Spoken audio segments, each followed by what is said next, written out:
Thank you for inviting me. I did this presentation basically on the request from Jim Reed from IoT RIPE IoT working group, and this is basically a sort of documented thought process when I started building my house, and of course, being a technologist for like nearly 30 years now, I had to do some automation and IoT stuff in my house, as you would probably imagine. Now I need to figure out. Okay. So a little bit about me, but you probably majority of you know me, who I am. I now work for Six Connect. I don't work for Internet Society anymore after 7 years, and I'm still the CEO of Go6 Institute and an IPv6 consultant. There will be a little bit of IPv6 today, but mostly about nice little devices. So that's my IoT lab. I'm currently speaking from this lab. That's basically our house. We were building it back in time when I did this presentation.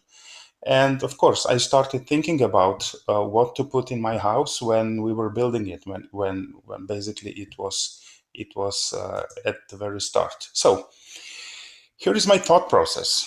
I wanted to build a smart house. Then I figured out, after Googling a lot and searching on the internet, you can outsource it. You can call specialists, and you vaguely describe what you want, and then actually pay a lot of money, and then they come in and they basically build the system for you. Or the other way is to actually decide that your technical and experimental skills are up to the task, and you decide to build it yourself. Now, what I was thinking was that if I let some other people build my home automation, then we will all have to adjust our life to whatever system we built in. Basically, however it is built, whatever the process is, you need to adjust your life to the system. And this is not what I wanted to do. So I decided that basically to build it myself. It's much more fun. You learn a lot. But on the other hand, you need to understand that it consumes a lot of your time. You need to experiment a lot, and you need to understand that IoT is a wild, wild west. It takes you a lot of time before you start distinguishing what is what is where, who is doing what, and all these things. But I went in like, from fresh start without knowing anything. I just knew that I want to build in some sensors and some actuators and some automation. Okay, then I stumbled upon a next question, that is, do you want to do it easy and non-private, or not easy and more private? So what would be the architecture? Would I buy cheap sensors and actuators that connects over the internet to some random cloud intelligence somewhere in the world, and basically let my home environment be controlled and measured by random folks from the internet? Or design sensors and everything else around the home gateway that have no connectivity to the cloud and keeps the control and data inside my home? So as you can probably imagine, I decided for the home gateway, because I really don't want random people from the internet opening my front door, or regulating my thermostat, or doing anything in my house. The decision for home gateway is a little bit more complicated, because it takes you more time to build the whole thing, because If you just buy random stuff from the internet, from China, India, or everywhere else, you just plug it in, it connects to the internet, you get it on your phone and everything works. This is a little bit longer process, but it pays off. So the next question that I had, some gateways are not very smart and uses remote intelligence in the cloud to control your home environment. Should I use them? Yes or no? Well, the answer was no, obviously. Um, I like that my environment stays mine, not somebody else's. So then next question was what to use, Raspberry Pi or any Linux system with open source home automation, or some vendors boxes that supposedly don't talk to the cloud. The decision was to use something Linux based. I'm dealing with Linux for over 20 years, so I felt that I could manage the Linux dilemma. So for the first experiments, I used Raspberry Pi with Z-Wave and Zigbee USB controllers. And for production use, I used a Desk Mini PC with i5 processor, 2 disks, and a mirror, 32 gigs of RAM, and Ubuntu Linux. So that's currently running my house. That was my first Raspberry Pi with the Z-Wave controller. That's my current server inside my home. It doesn't heat much because we have a passive house, so heating becomes a problem very very quickly. It's not a problem to heat the house; it's a problem to cool the house. It's a bigger problem. So this one is nice, and it doesn't heat the house, and it's not noisy. Uh, yeah, this is my automation box that is actually running our house. And then I run into the automation software dilemma. Um, what exactly do we expect from this stuff? These were all my questions that I had to figure out actually. What I'm going to do with it? How should I program this stuff? What kind of interfaces do we expect? Which protocols? Which you know? Lots of questions. Are we doing it just because it's cool and other people have it, or what we're trying to achieve here? So I tested a couple of known solutions, and then I basically decided what to do. So I tested Z-Wave, Zigbee, and MQTT basically, and I figured out that without some test sensors and controllers, you won't be able to test anything. You just with reading stuff on the internet, that doesn't bring you any experience with how actually this stuff works.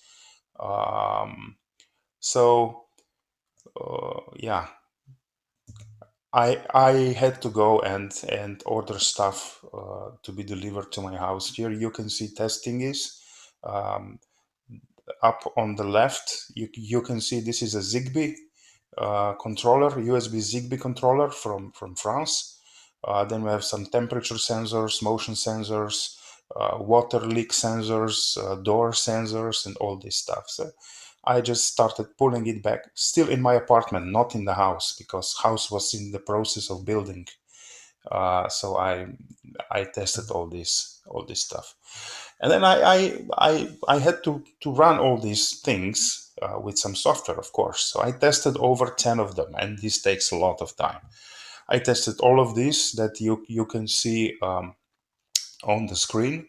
OpenHab, Domotics, everything basically. And at the end, which one I chose? Well, it depends what they're looking for. But after you install at least a couple of them and have a look and test, you will probably before you will not know what to expect and what you need, but then after you test a couple of them, you will get a pretty clear picture of what you actually need.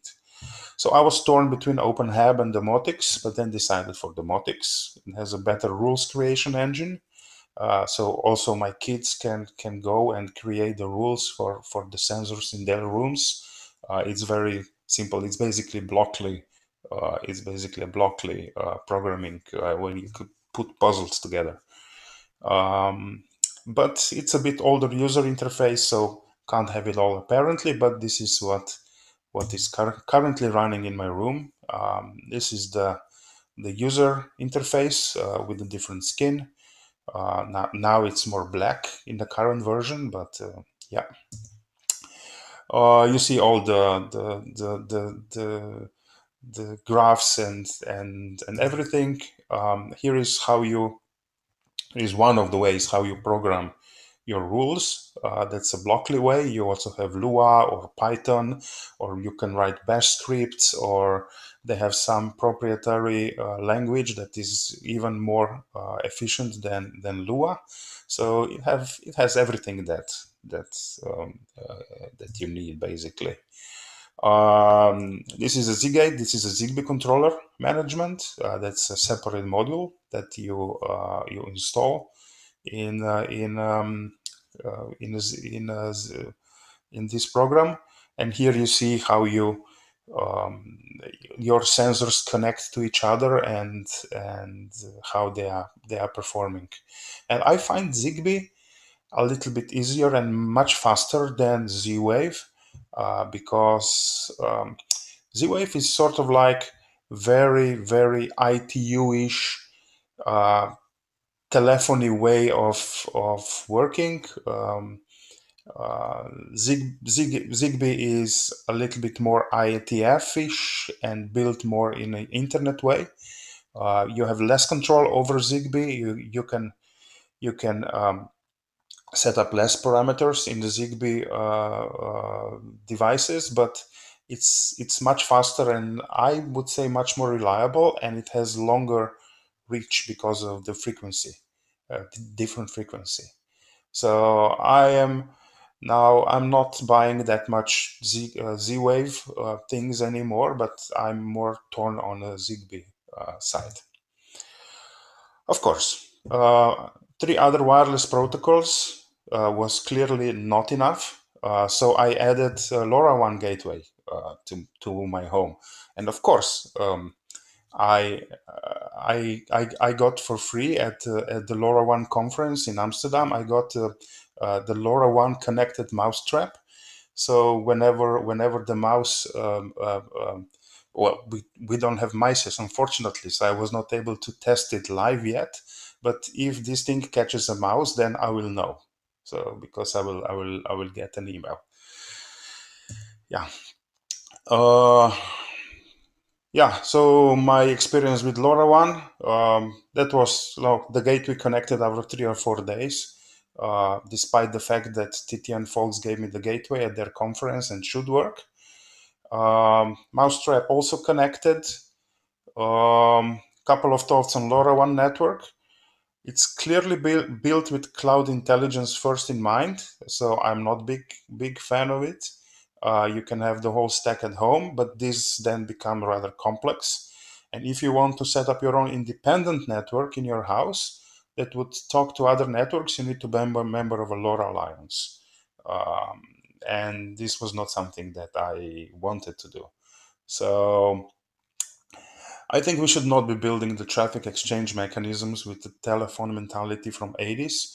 So yeah, I have LoRaWAN at home, but currently it only has the mousetrap connected.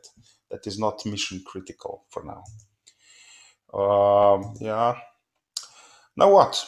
Well, testing, and more testing. Now we moved into the house and I'm still doing lots of testing. Because this is a never-ending story. Once you start it, you never finish it. And do this until you are happy with your decision and get enough experience to properly understand what you need and expect from your system. And just reading about it doesn't bring you any experience. That's what I know now for sure.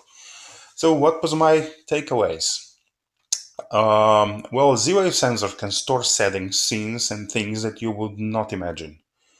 There are also Z-Wave sensors and actuators that are not directly reachable by controller tend to be slower to respond because it's not very optimal mesh network. Zigbee sensors are very fast, not complicated, 2.4 gigahertz radio, and penetrates better through the walls. I was able to reach the temperature sensor on on my roof, basically from the base floor, without any issues. Um, with Z-Wave, sometimes you have issues connecting to a next room. Um, so yeah, now you need to decide what you want to do with that. Um, I went through that. Oh yeah, Xiaomi Aquara temperature humidity sensors have an issue on Zigbee protocol. You need to be aware of that if you order these things. It's the rejoin procedure that doesn't work, so you have to have a really good Zigbee network with router devices, with power sockets or lights.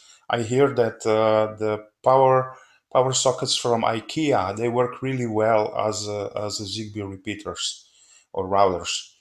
Um, so with it, you can ensure that the data transmissions arrive to your Zigbee controller.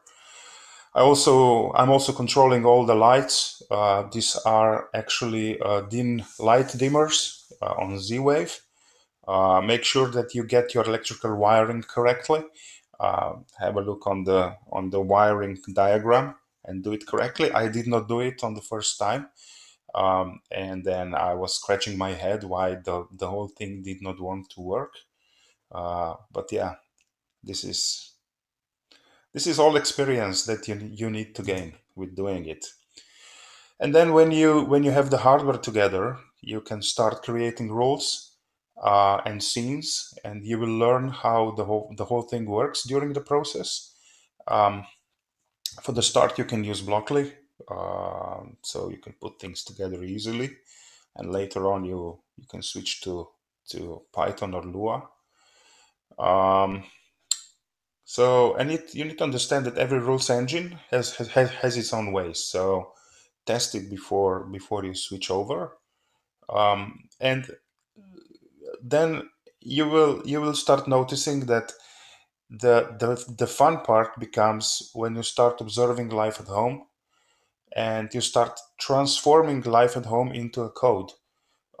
So, for example, I don't know, um, you have a light in your bathroom, and then when you come in the middle of the night because you need to go to the bathroom in the middle of the night, you switch on the light, and then it shines down with 100% of light, and you're like, oh no, what is this?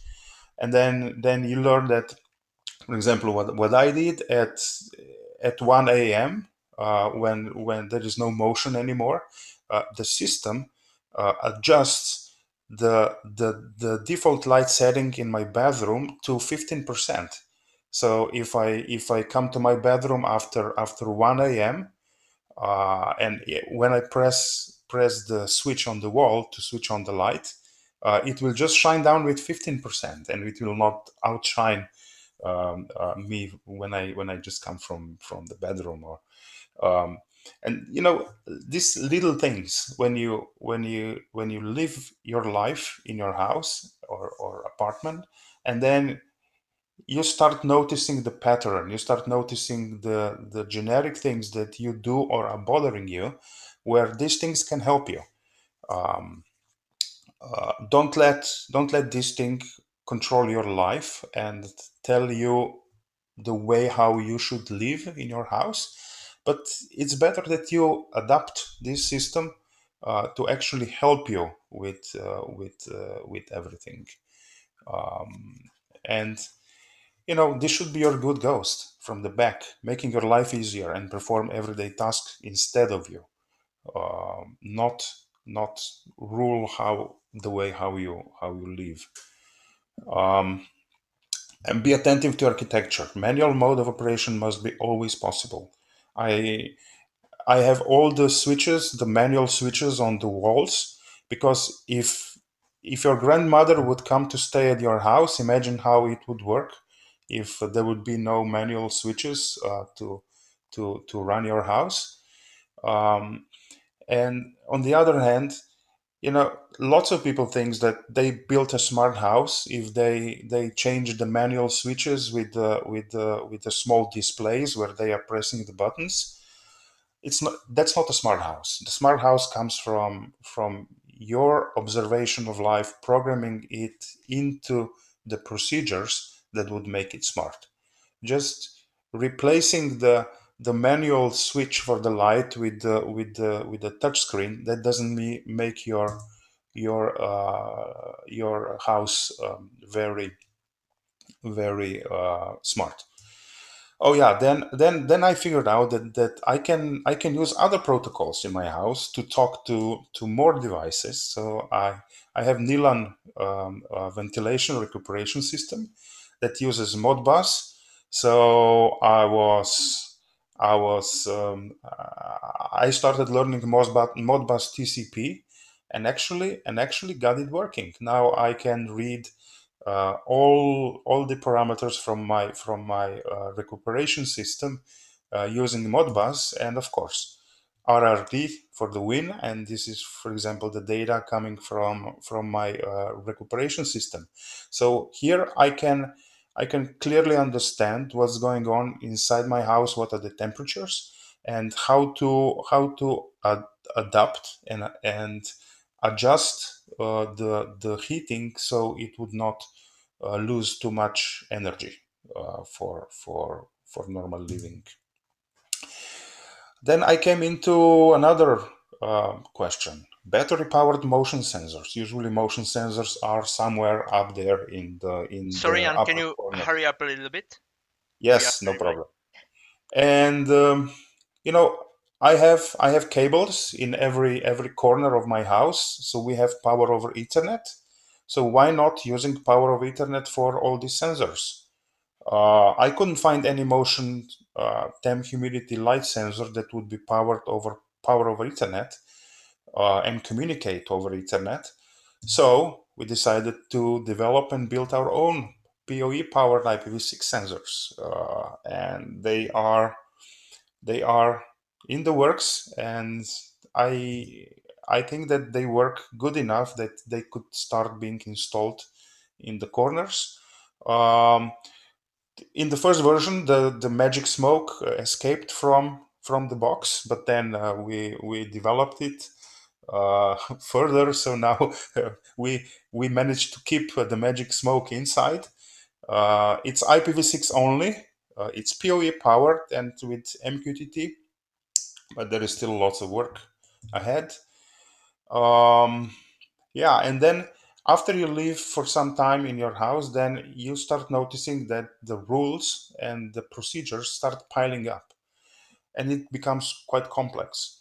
So I was thinking, why not implementing some artificial intelligence that would actually um, observe what's going on in the house and what are the actions uh, at the different home settings, at the different environments, at the different um, light situations. What are the actions? And then basically maybe start doing this instead of you, and basically learning the way of living. But this is something that I still did not go into, and I need to spend some time on researching this artificial intelligence thingy.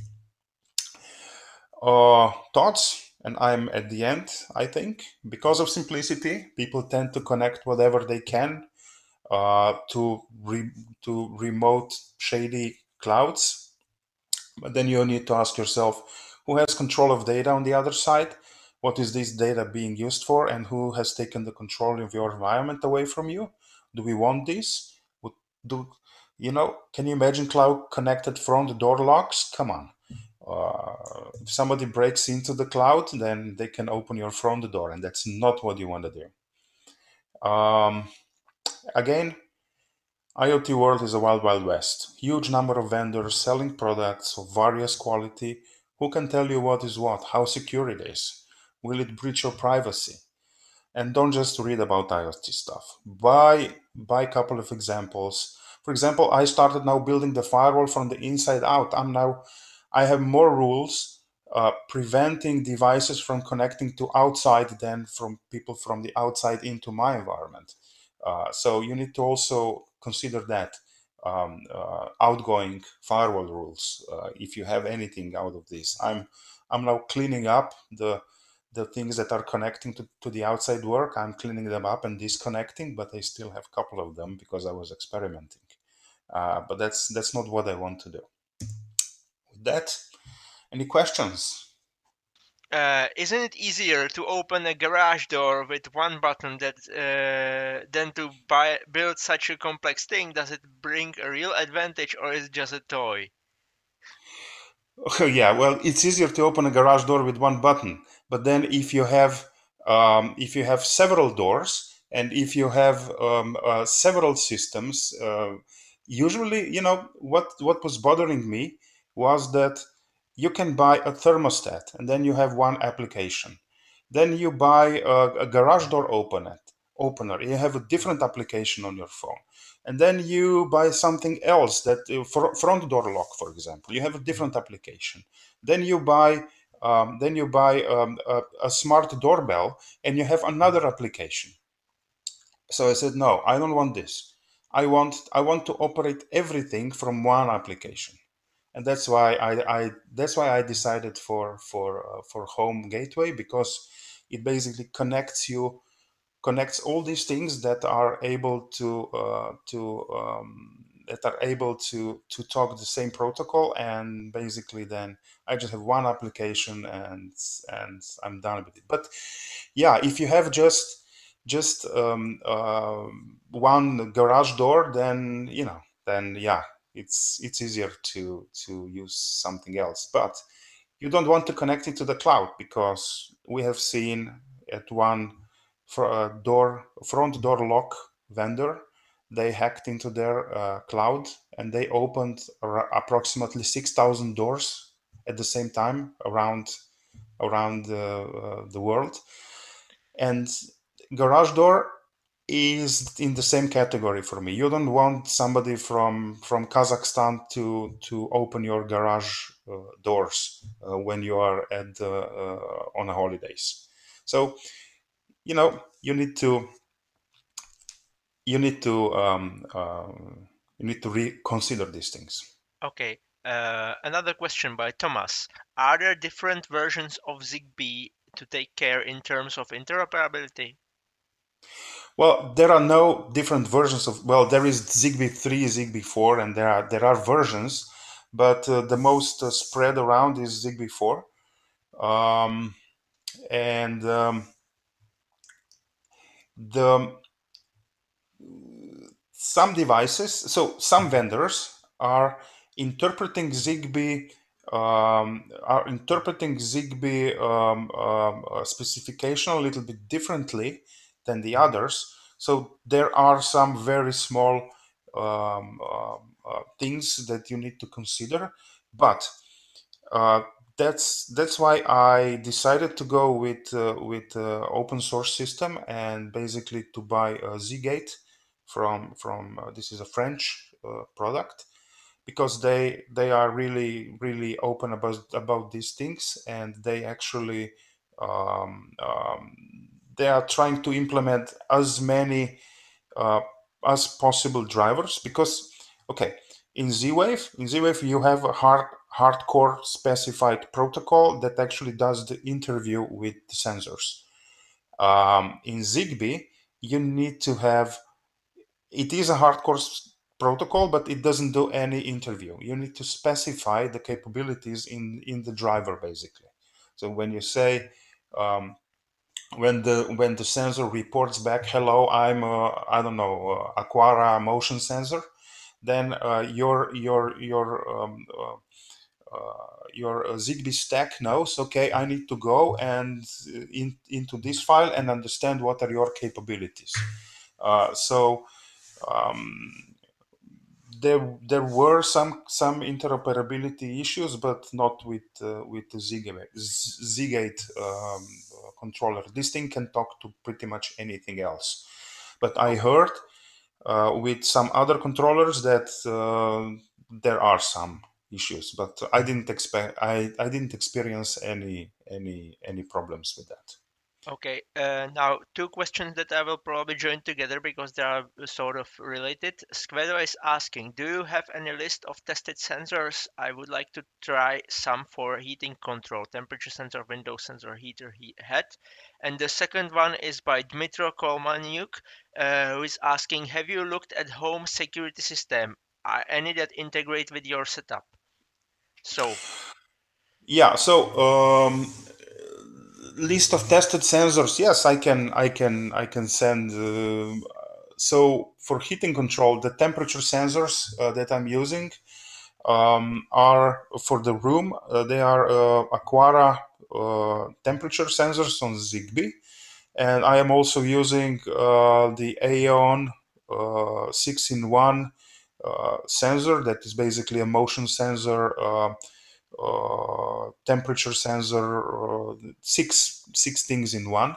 So I'm usually using both of them to understand the temperature in the room at different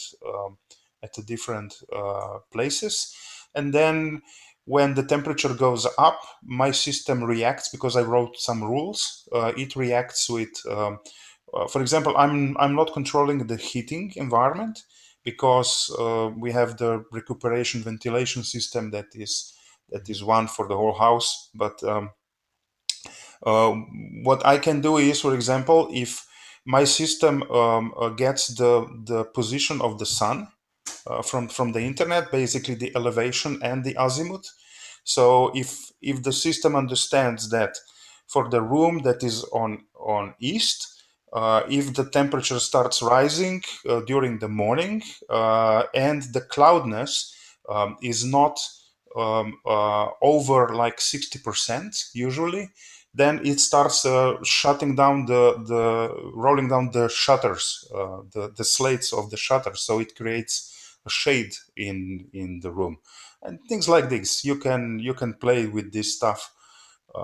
Basically, there are no okay, no limits what you can do with this. okay, and now regarding the security systems.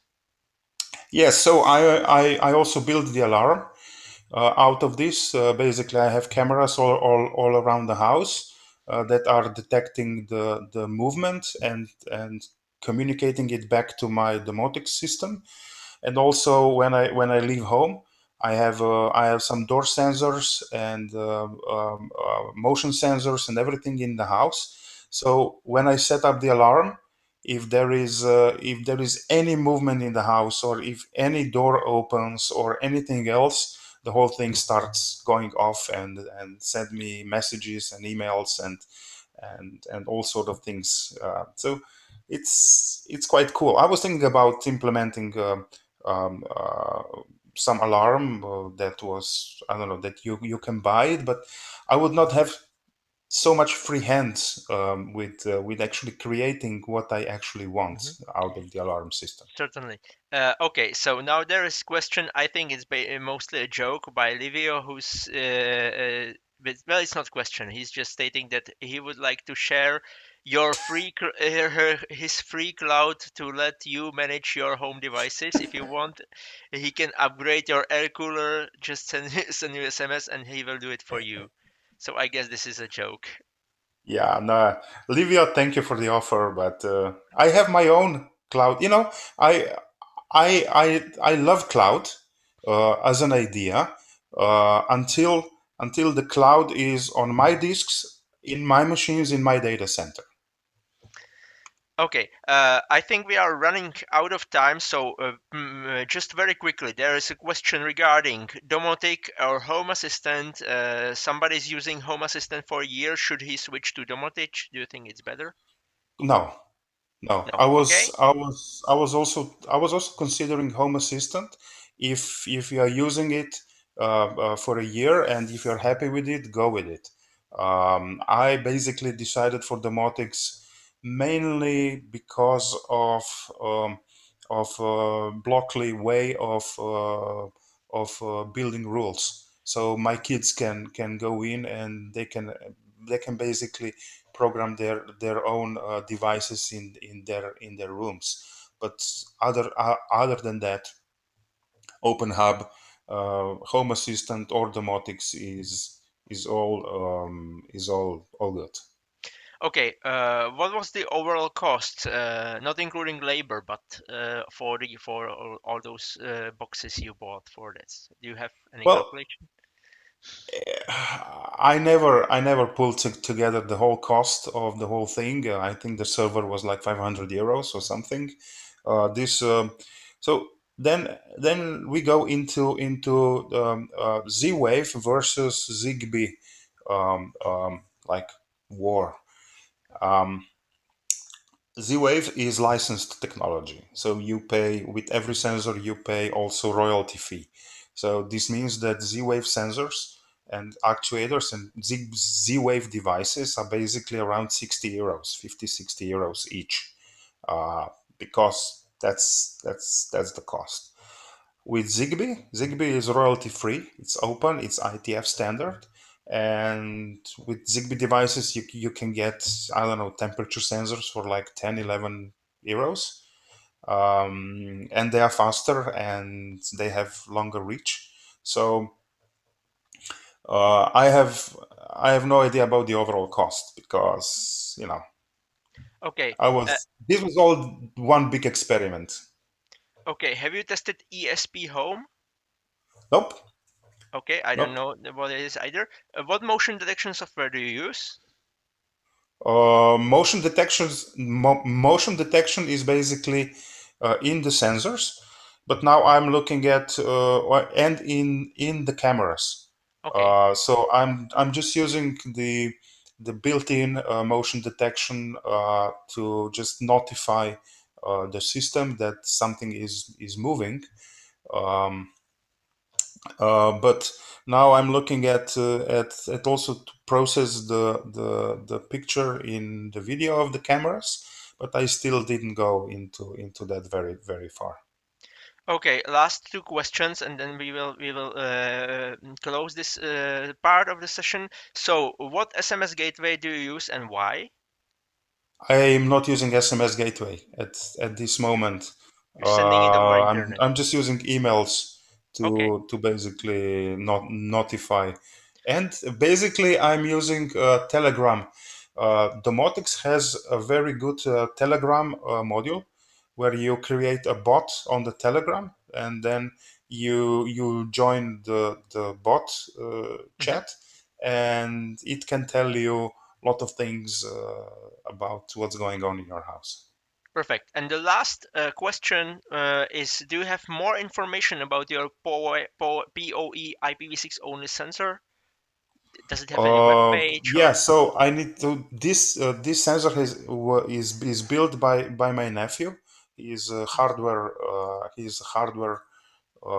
guy, and he's now testing them. Um, there were a couple of things in the previous version that did not work properly. Basically, it was dropping the MQTT session, Mhm. but now I hear that this was being fixed, and one of these days uh, I will get them and install in my home. And after I test them with domotics, I will be able to provide more information. Awesome. I think we will be interested in that. So, once again, Sure. thank you very much, Jan.